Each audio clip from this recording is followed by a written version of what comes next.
Mod terrain in track studios where you're going to go to change the terrain in your track. Finger sculpt is kind of the default mode that you're going to use to do a lot of your terrain editing.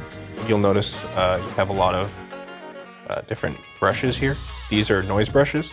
So here it's just a matter of placing your finger down and you'll start to sync the terrain in. So you can also do multiple fingers, do different points, and the game will track all those different things. When you're using the back touch panel, you'll notice that a cursor will appear on the screen. That's where your finger is in relation to the back touch. So you can see that white cursor right there. That's where I'm starting to create some mountains here. That's as simple as it is to create, to start modifying your terrain. In the upper left, there's two buttons here. The second button is your edit brush. What this does is it changes the size of what your finger will affect when it's touching the screen. And you can use gestures to modify this. So if I do the pinch and spread gesture, it'll create a wider brush. And you saw a preview there, but that's not actually going to take place until your fingers start to change it. So here you see that it's creating a wider mound. And as I touch, it'll create those. So I put more finger space into it and I've just created a mountain. Let's go into the height brushes. I'm going to choose one of these mountain brushes.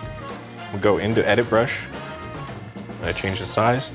And I'm also going to go into camera view 2, it's an easier way to control height.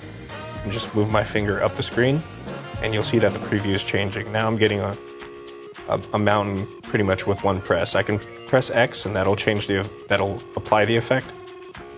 Or I can go back into sculpt terrain and just tap the screen. And now anywhere I touch, I can place a mountain. Those are the two primary categories you'll use to modify the terrain. And the other ones are strictly for beautification or theming. So each surface brush is different depending on the theme you use. You can hit edit brush. I want it to be a wider brush so I can make more changes. I'm gonna pop that window out, go back in here, and anywhere I touch is now gonna change color. The last category is ground cover. This is how you place grass or flowers or any of the other surface brushes that you need to use. The other mode that we have here is sculpt along track. This will fix the cursor to the track, so now you're moving with the left analog stick, or you can use the back touch to scoot along the track. You'll notice there's no mode selector to choose between edit brush and sculpt brush, is because you're permanently in the edit mode. So if I choose a flat brush here,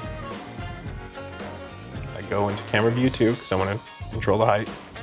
I can raise that terrain up. And then when I press X, it'll stamp the terrain into place. So now I can just run down the track, holding down X, and every dip in height or anytime it raises in height, the terrain will follow it. And the last thing in mod terrain is the terrain cleanup. If you're making a lot of terrain changes in places you might not see from a race, you can delete some of those things by just going over to the terrain that you want to modify and just dragging your finger around it and pressing either the erase button or the triangle button. So use mod terrain to make your track stand out, give it some beautification aspects that'll look really good while you're racing, but really just experiment with it and have fun.